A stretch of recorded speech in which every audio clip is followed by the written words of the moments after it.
எல்லாருக்கும் வணக்கம். இது உங்கள் ஸ்டடி வித் சேனல். நம்ம இந்த வீடியோல ஜூன் 7ஆம் தேதிக்கான கரண்ட் அஃபயர் பார்க்க போறோம். இன்றைக்கான கரண்ட் அஃபயர்ஸ் பார்க்கறதுக்கு முன்னாடி இப்போ வர ஜூன் 13ஆம் தேதி பாத்தீங்கன்னா group 1, group 4, group 2 and group 2ஏக்கு வந்து ஹோல் பேட்ச் ஸ்டார்ட் பண்றோம். Tamil, history, polity, economic, geography, INM, unit 8, unit 9 இந்த டாபிக்ஸ்லாம் அதுல கவர் ஆகும். இதுக்கான ஃபீஸ் வந்து 850. இந்த பேட்ச்க்கான ஷெட்யூல் வேணும் அப்படின்னா டிஸ்கிரிப்ஷன்ல கான்டாக்ட் நம்பர் கொடுக்கும். அந்த நம்பருக்கு வாட்ஸ்அப்ல டெக்ஸ்ட் பண்ணி நீங்க கேட்கலாம். ஸோ இதுக்கு எப்படி பே பண்ணலாம்னா டிஸ்கிரிப்ஷன்ல GPay, PhonePe, Paytm, UPI number கொடுத்துருக்கோம். அந்த நம்பருக்கு பே பண்ணிட்டு டிஸ்கிரிப்ஷன்ல இருக்கக்கூடிய வாட்ஸ்அப் நம்பருக்கு ஸ்கிரீன்ஷாட் அனுப்புறீங்கன்னா உங்களை அந்த பேட்ச்ல ஆட் பண்ணிடுவோம். ஸோ இப்போ கரண்ட் அஃபேர்ஸ் பார்க்கலாம். முதல் கேள்வி, 18வது மக்களவை தேர்தலில் எத்தனை சதவீத வாக்குகள் பதிவாகி உள்ளன? ஆன்சர் 65.79% வாக்குகள். ஸோ இப்போ 18வது மக்களவை தேர்தல் வந்து நம்ம கண்டினியூஸா பார்த்து வரோம். அதை பத்தி நம்ம செப்பரேட்டாவே ஒரு வீடியோ போட்டுக்கோ. நீங்க இன்னும் பாக்குறேன்னா நம்ம சேனல்ல செக் பண்ணி பாத்துக்கோங்க. இந்த 18வது மக்களவை தேர்தல் பாத்தீங்கன்னா 7 கட்டங்களாக நடத்தப்பட்டது. அதோட முடிவுகளும் இப்ப அறிவிச்சிருக்காங்க. அதன்படி பாஜக தலைமையிலான தேசிய ஜனநாயக கூட்டணியோட ஆட்சி தான் அமைய இருக்கு. சோ இந்த 18வது மக்களவை தேர்தல்ல எத்தனை சதவீத வாக்குகள் கேட்பாங்க, எத்தனை சதவீத வாக்குகள் பதிவாயிருக்கு அப்படின்னு சொல்லிட்டு ரொம்ப ரொம்ப முக்கியம். 65.79% வாக்குகள் வந்து இந்த தேர்தல்ல பதிவாயிருக்கு. ரீசன் தான் நம்ம அந்த ஓட்டோட எண்ணிக்கை எத்தனை வாக்குகள் அப்படின்னு சொல்லி நம்ம பார்த்திருப்போம். எத்தனை வாக்குகள் வந்து பதிவாயிருக்கு இந்த தேர்தல் அப்படின்னா 64.2 கோடி பேர் வந்து வாக்களிச்சிருக்காங்க. சோ உலகத்திலே வந்து அதிகமான நபர்கள் வாக்களிச்ச ஒரு தேர்தலாக இந்த தேர்தல் வந்து உலக சாதனை படைச்சிருக்கு. சோ இந்த வருஷம் நடைபெற்ற 18வது மக்களவை தேர்தலில் மொத்தமா 96.88 கோடி பேர் வாக்களிக்கிறதுக்கு தகுதி பெற்றிருந்தாங்க. சோ அந்த 96.88 கோடி பேர்ல எத்தனை பேர் வந்து ஆக்சுவலா ஓட் பண்ணாங்க அப்படின்னா 64.2 கோடி பேர் வந்து ஓட் பண்ணிருக்காங்க. சோ எத்தனை சதவீதம், இது வந்து நம்பரா பாக்குறோம், எத்தனை சதவீதம் பேர் ஓட் பண்ணிருக்காங்க அப்படின்னு கேட்கும்போது 65.79%. இதுல முக்கியமா என்னன்னா தபால் வாக்குகளை தவிர்த்து தான் சொல்லியிருக்காங்க. தபால் வாக்குகள் இல்லாம நேரடியா போய் ஓட் பண்ணிருப்பாங்களே அதோட எண்ணிக்கை வரிசையில 65.79% வாக்குகள் வந்து பதிவாயிருக்கு அப்படின்னு சொல்லிட்டு இப்போ தேர்தல் ஆணையம் தெரிவிச்சிருக்கு. தேர்தல் ஆணையத்தை பொறுத்த வரைக்கும் பாத்தீங்கன்னா அதோடைய தலைமை தேர்தல் ஆணையரா இருப்பவர் யாருன்னா ராஜீவ்குமார் அவர்கள். தேர்தல் ஆணையர்கள் யார் யார் அப்படின்னா ஞானேஷ்குமார் மற்றும் சுக்பீர் சிங் சாந்து. இவங்க சமீபத்துல தான் நியமிக்கப்பட்டாங்க தேர்தலுக்கு முன்னாடி, கொஞ்சம் முன்னாடி. அடுத்து இந்த தேர்தல்ல அதிகபட்சமா எந்த மாநிலத்துல வந்து ஓட் பதிவா இருக்கு அப்படின்னா 81.56% வாக்குப்பதிவோட அசாம் மாநிலம் முதலிடத்துல இருக்கு. அசாம்ல தான் அதிக வாக்குப்பதிவு நடந்திருக்கு. குறைந்தபட்சமா ரொம்ப குறைவா எங்க வந்து ஓட் பண்ணிருக்காங்க அப்படின்னா பீகார்ல பாத்தீங்கன்னா 56.19% பேர் தான் வாக்களிச்சிருக்காங்க. நம்ம தமிழ்நாட்டிலையும் பார்க்கணும். தமிழ்நாட்டுல எத்தனை சதவீதம் பேர் ஓட் பண்ணிருக்காங்க, வாக்களிச்சிருக்காங்க அப்படின்னா 69.72% பேர் வந்து வாக்களிச்சிருக்காங்க. ரொம்ப ரொம்ப முக்கியம், இதே நோட் பண்ணிக்கோங்க.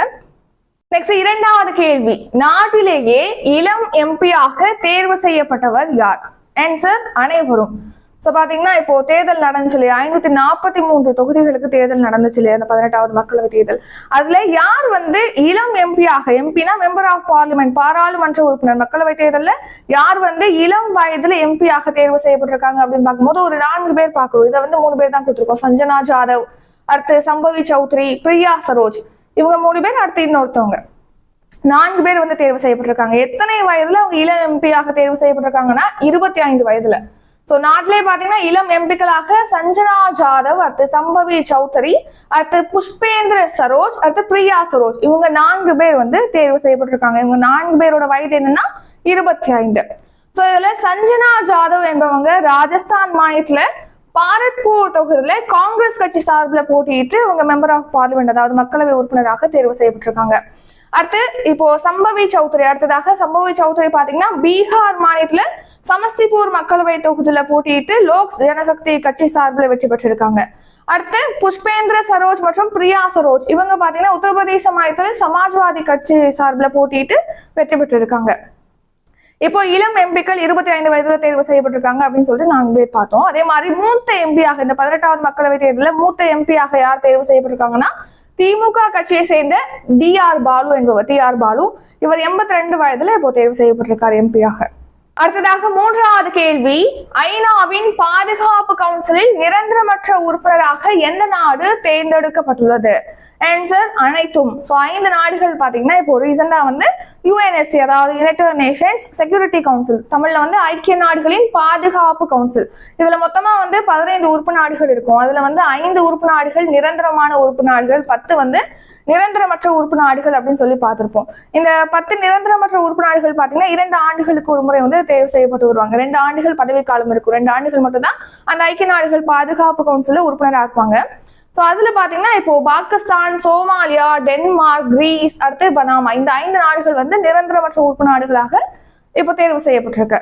ஐக்கிய நாடுகளின் பாதுகாப்பு கவுன்சில்ல இப்போ நிரந்தரமற்ற உறுப்பு நாடுகளாக பாத்தீங்கன்னா பாகிஸ்தான், சோமாலியா, டென்மார்க், கிரீஸ், அடுத்து பனாமா, இந்த 5 நாடுகள் தேர்வு செய்யப்பட்டிருக்கு. இதுல பாகிஸ்தான் வந்து ஐநாவுடைய பாதுகாப்பு கவுன்சில்ல நிரந்தரமற்ற உறுப்பினராக தேர்வு செய்யப்படுவது 8வது முறையாக. சோ இப்போ நிரந்தரமற்ற உறுப்பு நாடுகளாக இந்த 5 நாடுகள் தேர்வு செய்யப்பட்டிருக்கு இல்லையா? சோ இந்த நாடுகள் பாத்தீங்கன்னா அடுத்த 2 ஆண்டுகளுக்கு இந்த நிரந்தரமற்ற உறுப்பு நாடாக இந்த யுஎன்எஸ்சில இருக்கும். சோ 2025ஆம் ஆண்டு ஜனவரி 1ல இருந்து 2026ஆம் ஆண்டு டிசம்பர் 31 வரைக்கும் இவங்க நிரந்தரமற்ற உறுப்பு நாடாக இருப்பாங்க. ஐக்கிய நாடுகள் பாதுகாப்பு கவுன்சில் பத்தி பார்த்தோம்னா இது 1945ஆம் ஆண்டு அக்டோபர் 24ஆம் தேதி தொடங்கப்பட்டிருக்கு. இதோட ஹெட் குவார்டர் எங்க இருக்கு அப்படின்னா நியூயார்க்ல இருக்கு. இதுல நிரந்தரமான உறுப்பு நாடுகள் 5 பார்த்தோம் இல்லையா? அந்த 5 நிரந்தரமான உறுப்பு நாடுகள் என்னென்ன அப்படின்னா சீனா, பிரான்ஸ், ரஷ்யா, பிரிட்டன், அடுத்து அமெரிக்கா. இந்த 5 நாடுகள் நிரந்தரமான உறுப்பு நாடுகள். 4வது கேள்வி, WHO-வால் புகையிலை கட்டுப்பாட்டுக்கான பிராண்ட் தூதராக நியமிக்கப்பட்டவர் யார்? Answer PV. Sindhu. So badminton வீராங்கனை பி.வி. சிந்து அவர்கள் பாத்தீங்கன்னா இப்போ உலக சுகாதார அமைப்பு, அதாவது வேர்ல்ட் ஹெல்த் ஆர்கனைசேஷனால புகையிலை கட்டுப்பாட்டுக்கான பிராண்ட் தூதராக, விளம்பர தூதராக நியமிக்கப்பட்டிருக்காங்க பி.வி. சிந்து. சோ இவங்களை பத்தி தெரியும். பேட்மிண்டன்ல நம்ம இந்தியாவுக்காக ஒலிம்பிக்ல பாத்தீங்கன்னா வெள்ளி பதக்கம், வெண்கல பதக்கம் வென்று தந்திருக்காங்க. சோ இந்த பி.வி. சிந்து அவர்கள் பாத்தீங்கன்னா இப்ப உலக சுகாதார நிறுவனத்தினால புகையிலை கட்டுப்பாட்டுக்கான பிராண்ட் தூதராக நியமிக்கப்பட்டிருக்காங்க. சோ இளைஞர்கள்ட்ட புகையிலை பயன்பாடு குறைக்கிறது, அதை கட்டுப்படுத்துவது தொடர்பாக பிரச்சாரம் செய்யும் வகையில தான் இப்போ விளம்பர தூதராக பி.வி. சிந்து அவர்கள் நியமிக்கப்பட்டிருக்காங்க. இப்போ வேர்ல்ட் ஹெல்த் ஆர்கனைசேஷன், உலக சுகாதார நிறுவனம் பத்தி பார்க்கலாம். இது எப்போ தொடங்கப்பட்டது அப்படின்னா 1948ஆம் ஆண்டு ஏப்ரல் 7ஆம் தேதி தொடங்கப்பட்டிருக்கு. சோ ஏப்ரல் 7ஆம் தேதி பாத்தீங்கன்னா உலக சுகாதார தினம் அனுசரிக்கப்படுகிறது. உலக சுகாதார நிறுவனம் தொடங்கப்பட்ட தினம்னா உலக சுகாதார தினமாக அனுசரிக்கப்பட்டு வருது. அடுத்து இதோட ஹெட் குவார்டர், தலைமையகம் எங்க இருக்குன்னா சுவிட்சர்லாந்து நாட்டின் ஜெனீவால இருக்கு. இதோடைய இயக்குனர் ஜெனரலாக இருப்பவர் யாருன்னா டெட்ரோஸ் அதனோம் என்பவர். 5வது கேள்வி, ஜெர்மனியில் நடைபெறும் உலக கோப்பை துப்பாக்கி சுடுதல் போட்டியில் இந்தியாவின் சரப்ஜோத் சிங் டேஷ் பதக்கம் வென்றுள்ளார். ஆன்சர் தங்க பதக்கம். சோ இப்போ ஜெர்மனியில பாத்தீங்கன்னா ISSF வேர்ல்ட் கப் போட்டியானது நடைபெற்று வருது. துப்பாக்கி சுடுதல் போட்டி, உலக துப்பாக்கி சுடுதல் போட்டி. இந்த போட்டியில பாத்தீங்கன்னா இந்திய வீரர் சரப்ஜோத் சிங் வந்து தங்க பதக்கம் வென்றிருக்காரு. சோ இப்போ ஜெர்மனியில பாத்தீங்கன்னா முனிச் நகரத்துல வந்து இந்த ISSF வேர்ல்ட் கப் போட்டியானது நடைபெற்று வருது. உலக கோப்பை துப்பாக்கி சுடுதல் போட்டி. இதுல ISSF அப்படிங்கறத ஃபுல் ஃபார்ம் என்னன்னா இன்டர்நேஷனல் ஷூட்டிங் ஸ்போர்ட்ஸ் ஃபெடரேஷன் அப்படிங்கிறது, international shooting sport federation. So இந்த போட்டியில நம்ம இந்திய துப்பாக்கி சுடுதல் வீரரான சரப்ஜோத் சிங் பாத்தீங்கன்னா ஆடவருக்கான 10 metre air rifle, air pistol பிரிவுல தங்கப்பதக்கம் வென்றிருக்காரு. 6வது கேள்வி, மக்களவைக்கு தேர்வாகியுள்ள புதிய எம்பிக்களில் எத்தனை சதவீதம் பேர் கோடீஸ்வரர்கள்? ஆன்சர் ஆப்ஷன் டி, 93% பேர். சோ இப்போ 543 தொகுதிகளுக்கு மக்களவை தேர்தல், 18வது மக்களவை தேர்தல் நடைபெற்றது. அதுல தேர்ந்தெடுக்கப்பட்ட இந்த 543 எம்பிக்கள்ல எத்தனை சதவீதம் பேர் வந்து கோடீஸ்வரர்களா இருக்காங்கன்னா 93% பேர் வந்து கோடீஸ்வரர்கள் அப்படின்னு சொல்லிட்டு சமீபத்துல ஆய்வுல தெரிவிச்சிருக்காங்க. சோ இப்ப பாத்தீங்கன்னா ஜனநாயக சீர்திருத்தங்களுக்கான சங்கம் பாத்தீங்கன்னா இப்ப சமீபத்துல இது தொடர்பான தகவலை வெளியிட்டிருக்காங்க. அந்த தகவலின் படி பாத்தீங்கன்னா இப்ப மக்களவைக்கு தேர்வா இருக்கக்கூடிய புதிய எம்பிக்கள்ல வந்து 504 பேர், மொத்தமா 543 பேர் தேர்வு செய்யப்பட்டிருக்காங்க. அதுல 504 பேர் வந்து கோடீஸ்வரர்கள் சொல்லியிருக்காங்க. அதாவது பெர்சன்டேஜ்ல பார்த்தோம்னா இது 93%. இதுக்கு முன்னாடி லாஸ்ட் 2019ஆம் ஆண்டு நடைபெற்ற தேர்தல் மூலமா தேர்ந்தெடுக்கப்பட்ட மக்களவை உறுப்பினர்கள் பாத்தீங்கன்னா எம்பிக்கள் பாத்தீங்கன்னா 88% பேர் வந்து கோடீஸ்வரர்கள் தெரிவிக்கப்பட்டிருந்த நிலையில இப்போ 93% பேர் வந்து கோடீஸ்வரர்கள் சொல்லிட்டு தெரிவிச்சிருக்காங்க. இதுல வந்து முதல் கோடீஸ்வரரா இருப்பவர், அதிக சொத்தோட இருப்பவர் யாருன்னா தெலுங்கு தேசம் கட்சியை சேர்ந்த பி. சந்திரசேகர் என்பவர். 7வது கேள்வி, ஸ்லோவேனியா சமீபத்தில் எந்த நாட்டை தனி நாடாக அங்கீகரித்துள்ளது? ஆன்சர் பாலஸ்தீனம். ஸோ பாத்தீங்கன்னா இப்போ சமீபத்துல ஒரு 3 ஐரோப்பிய நாடுகள் வந்து பாலஸ்தீனத்தை வந்து தனி நாடாக அங்கீகரிச்சிருக்குன்னு சொல்லி பார்த்திருப்போம். ஸோ அதை தொடர்ந்து இப்போ 4வது நாடாக ஸ்லோவேனியாவும் இப்போ பாலஸ்தீனத்தை தனி நாடாக அங்கீகரிச்சிருக்கு. ஸோ பாலஸ்தீனம் பத்தி நம்ம அடிக்கடி பார்த்துட்டு வரோம். ஏன்னா இப்போ பாலஸ்தீனத்தின் காசா பகுதியில் உள்ள ஹமாஸ் பிரிவினருக்கும் இஸ்ரேலுக்கும் இடையே தான் போர் நடைபெற்று வருது. லாஸ்ட் இயர் அக்டோபர்ல ஸ்டார்ட் பண்ணது இப்போ வரைக்கும் நடந்துட்டு வருது. சோ இந்த போரை எடுத்து பாத்தீங்கன்னா இந்த போருக்கு வந்து தனி நாடாக அங்கீகரிச்சாதான் அது ஒரு தீர்வா இருக்கும், ஏதாவது ஒரு ஸ்டெப்பா இருக்கும் அப்படின்னு சொல்லிட்டு பாலஸ்தீனத்தை இப்ப சமீபத்துல ஒரு 3 நாடுகள், ஐரோப்பிய நாடுகளான ஸ்பெயின் நாடு, நார்வே, அயர்லாந்து, இந்த 3 நாடுகள் வந்து தனி நாடாக அங்கீகரிச்சிருந்தது. சோ அதை தொடர்ந்து மற்றொரு ஐரோப்பிய நாடான ஸ்லோவேனியா நாடும் பாலஸ்தீனத்தை இப்போ தனி நாடாக அங்கீகரிச்சிருக்கு. 8வது கேள்வி, சமீபத்தில் நடைபெற்ற ஐரோப்பிய சாம்பியன்ஸ் லீக் போட்டியில் எந்த அணி சாம்பியன் பட்டத்தை வென்றுள்ளது? ஆன்சர் ரியல் மாட்ரிட் அணி. ஸ்பெயின் நாட்டை சேர்ந்த ரியல் மாட்ரிட் அணி தான் இப்போ சமீபத்துல நடந்த ஐரோப்பிய சாம்பியன்ஸ் லீக் போட்டியில சாம்பியன் பட்டத்தை வென்றிருக்கு.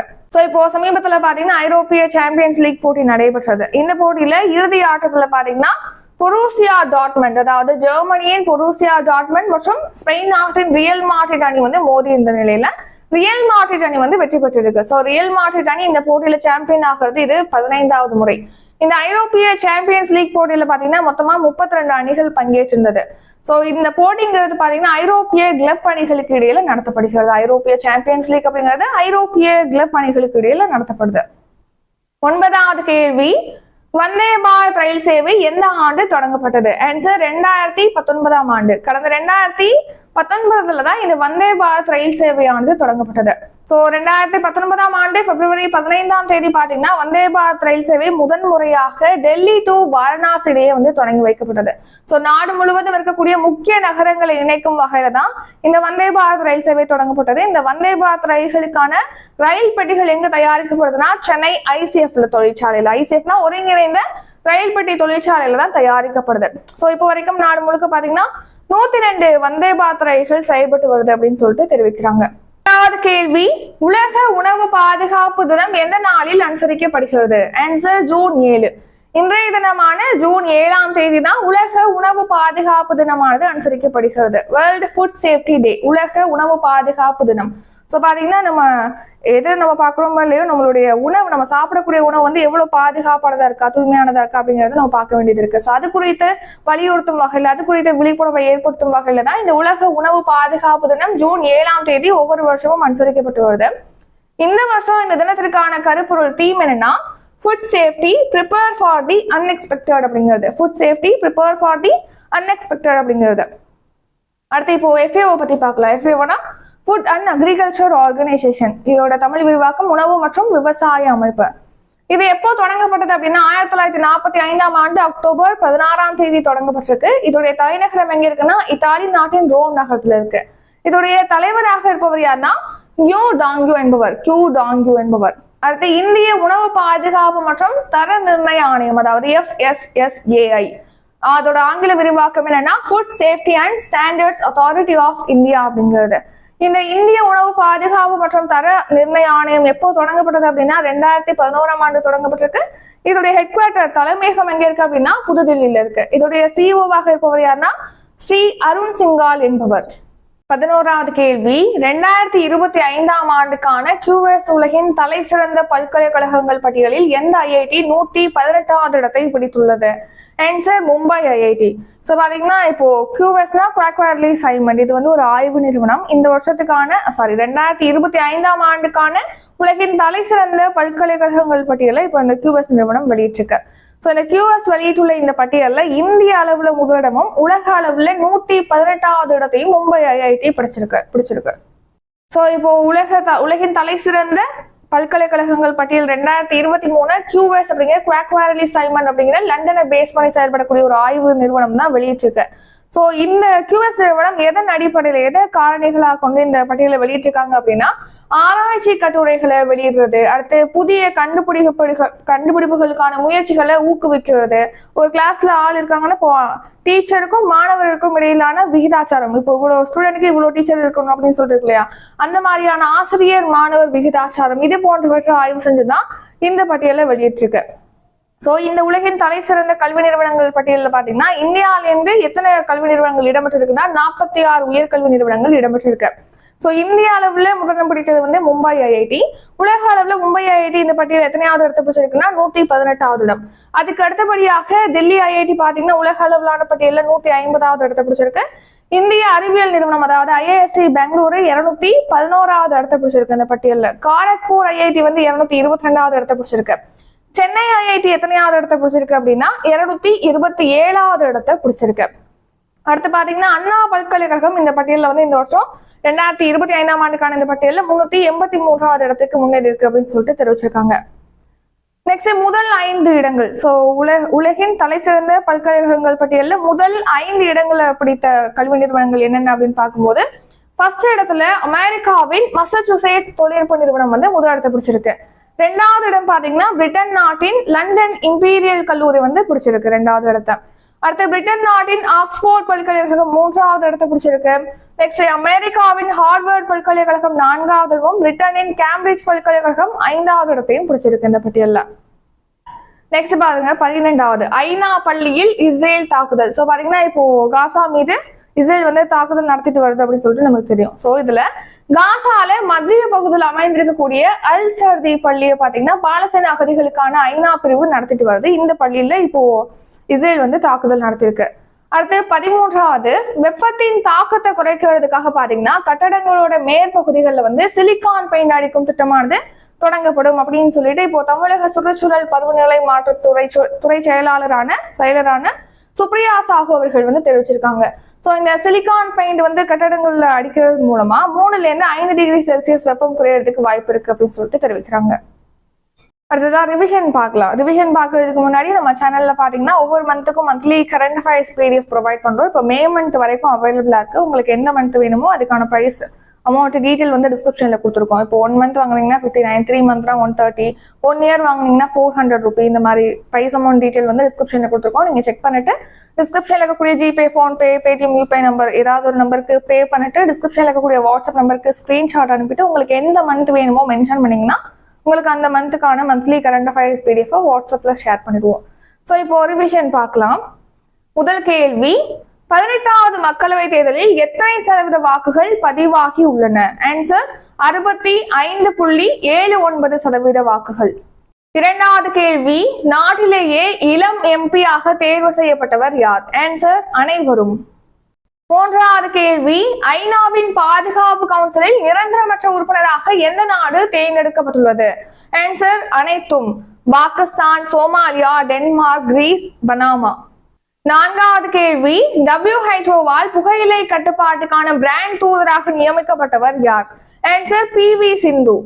5வது கேள்வி ஜெர்மனியில் நடைபெறும் உலகக்கோப்பை துப்பாக்கி சுடுதல் போட்டியில் இந்தியாவின் சரப்ஜோத் சிங் டேஷ் பதக்கம் வென்றுள்ளார்? ஆன்சர் தங்கப்பதக்கம். 6வது கேள்வி மக்களவைக்கு தேர்வாகியுள்ள புதிய MP-க்களில் எத்தனை சதவீதம் பேர் கோடீஸ்வரர்கள்? ஆன்சர் 93% பேர். 7வது கேள்வி ஸ்லோவேனியா சமீபத்தில் எந்த நாட்டை தனி நாடாக அங்கீகரித்துள்ளது? ஆன்சர் பாலஸ்தீனம். 8வது கேள்வி சமீபத்தில் நடைபெற்ற ஐரோப்பிய சாம்பியன்ஸ் லீக் போட்டியில் எந்த அணி சாம்பியன் பட்டத்தை வென்றுள்ளது? ஆன்சர் ரியல் மாட்ரிட் அணி.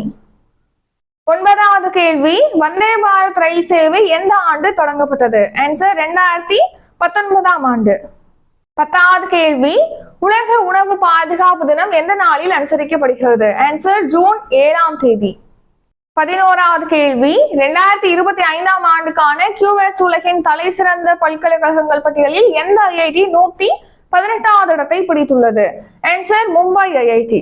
ஸோ இத்துடன் இன்றைக்கான கரண்ட் அஃபேர்ஸ் வீடியோ நிறைவடைகிறது. இந்த வீடியோ உங்களுக்கு பிடிச்சிருந்தா லைக் பண்ணுங்க, ஷேர் பண்ணுங்க. நம்ம சேனலை நீங்க இன்னும் சப்ஸ்கிரைப் பண்ணலன்னா மறக்காம சப்ஸ்கிரைப் பண்ணிக்கோங்க. நன்றி, வணக்கம்.